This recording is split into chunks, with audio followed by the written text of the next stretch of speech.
Alan Quist, please explain Alan Quist, please explain a specific example on which you worked with someone from the other side or someone with a different viewpoint. Well, I've always been kind of a high achiever, so I'm going to give 3 examples instead of just one. Let me start with when I was in the Minnesota House, I was author of the bill that discontinued a welfare department called Economic Security and created a department called Jobs and Training. The idea was, instead of keeping people on welfare, you give them work skills so they can become employed.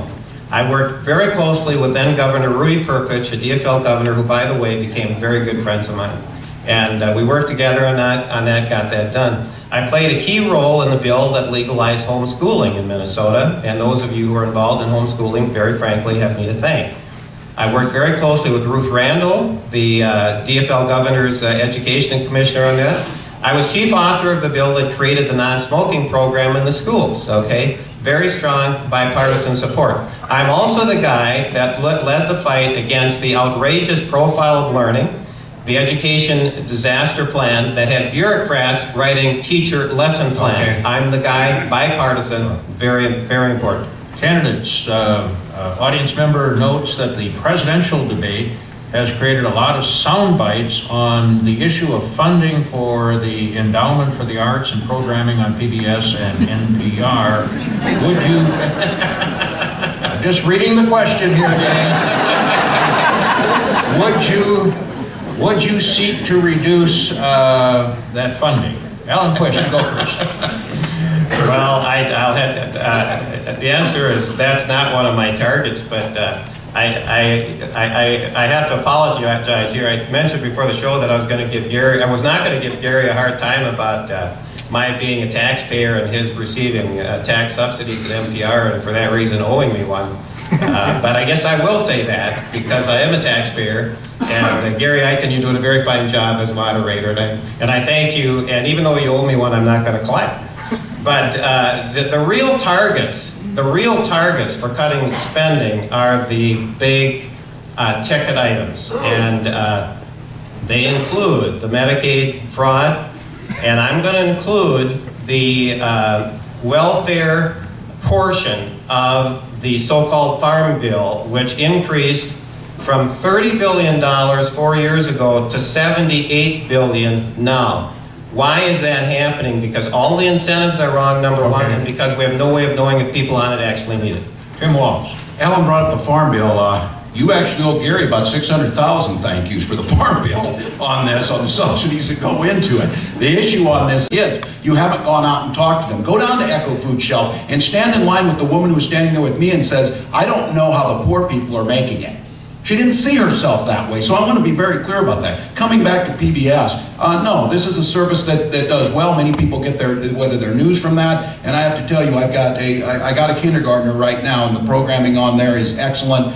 It's making a difference, and in the long run, we get our return on our money by making sure that all children have access to that early childhood education that PBS provides.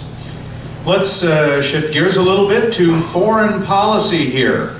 How would you or could you utilize the monies that are currently being spent on the war in Afghanistan when that is wound down?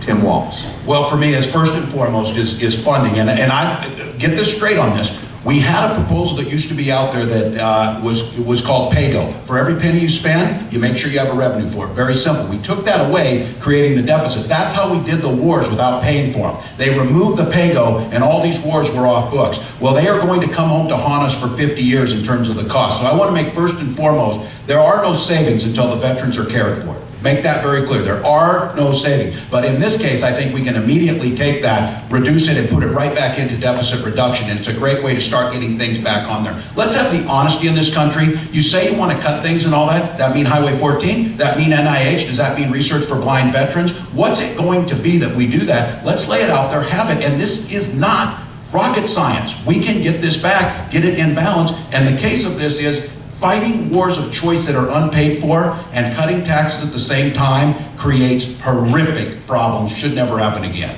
Alan Quist, would you or could you utilize the monies that, how would you or could you utilize the monies that are currently being spent on the war in Afghanistan? Well, I agree with about 1/4 of what Tim Walz said, but 3/4 I find very troubling. And let me begin with what he said in the previous answer, where he was very critical of me for accepting farm program payments. Okay, who's the guy that voted for the farm program payments? It was not Al Quist. It was Tim Walz. Okay, this is Tim Walz's program. So he's going to criticize me for taking advantage of the program that he voted for and that he brags about. Okay, I'm not going to use the word that describes this, but this is really low politics. How would I use the money that is saved? I would use it to pay down the debt, all right? That is priority one. But I also believe the House of Representatives, the U.S. House, needs to step out of the closet and play an active role in foreign military policy, which it has not been willing to do. Alan Quist, Tim Walz, in light of the Minneapolis workplace shootings a couple of weeks ago, are any changes in federal gun laws needed? Mr. Quist, you go first. No changes. The problem is not the gun laws, and the problem is not the guns. The problem is the deterioration of the family in the United States of America. I grew up at a time when families were intact and shootings like have become commonplace in our day were unheard of. You look at the correlations between the deterioration of the family and the onslaught of all kinds of social problems, including crime, and the correlation is very, very strong. And we need to start having policies that encourage family strength, not tear them apart. And this is why the marriage penalty in Obamacare absolutely terrifies me. Because B.F. Skinner said correctly, whatever you punish, you get less of. And for us to have policies that further damage the family is unconscionable. Tim Walz? Well, when these national tragedies, whether it's Aurora or with a friend of mine up in Minneapolis last week at the workplace shooting, we search for answers, and I think there's a tendency to want to find the easy ones. These are complex. They're complex of why it happened. I have to be very clear about this. I don't think it's the issue of guns or gun ownership. I think we can be smart about that. We always have. And I'm a strong believer. The Second Amendment is very clear where that's at, and I own them, use them, and use them wisely. And the restrictions on those who follow the rules for those who don't. What I would say is where I see the major problem in this is, and the issue in the Minneapolis was the case, is mental health parity. Insurance companies still deny care for mental health care. Paul Wellstone and Pete Domenici passed that bill of mental health parity. If we in as a nation, whether it be veterans or citizens, have to start getting a handle on this, have to start seeing mental health and mental health care as the key to this. And in the case of the shooting in Minneapolis, the family begged and begged and begged to get that young man the help that he needed. He didn't get it, and it manifested itself in this. So I don't think the issue lies with the weapons, it lies with how we treat mental health. 1 minute to Tim Walz. Would you, if it came down to it, be willing to vote on extending all the Bush tax cuts before 2013?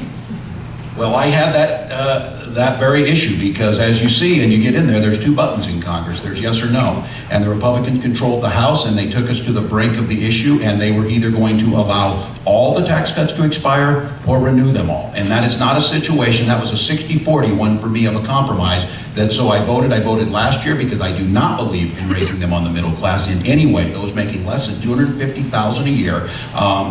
And so given that choice, I will do what I always do. I will call and reach out to people. I will weigh the evidence. And I have a sign that sits in my office in the back for my staff. It says, if the facts dispute our ideology, you change the ideology. And the facts of the matter is, when I get a chance to see that, I will make that. I will stand with that as I did before and cast that vote. I would hope that people would recognize, though, the economics of extending those tax cuts on the top 2% will only add to the debt. They will not create jobs, and it will make the situation worse. So I hope that common sense prevails, and I'm able to vote to get rid of those. Alan Quist. Well, I want to give Tim the first 10 seconds of my time because I don't know what he said. I want to know if he would vote yes or no.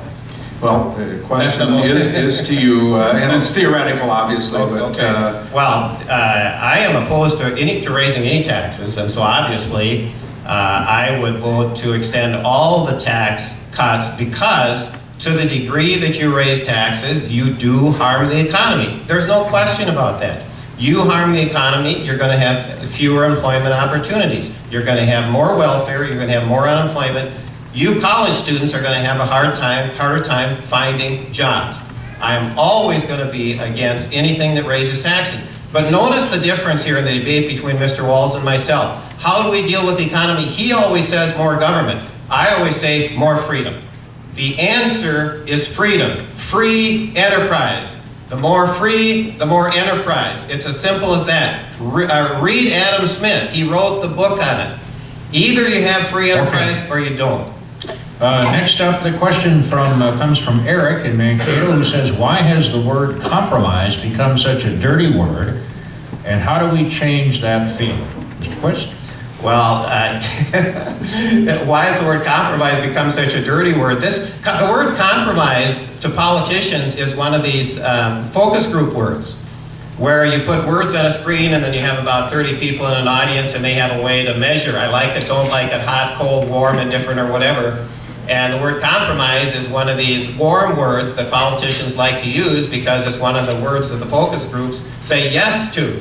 So if it's become a dirty word, it's because people don't trust what politicians are saying.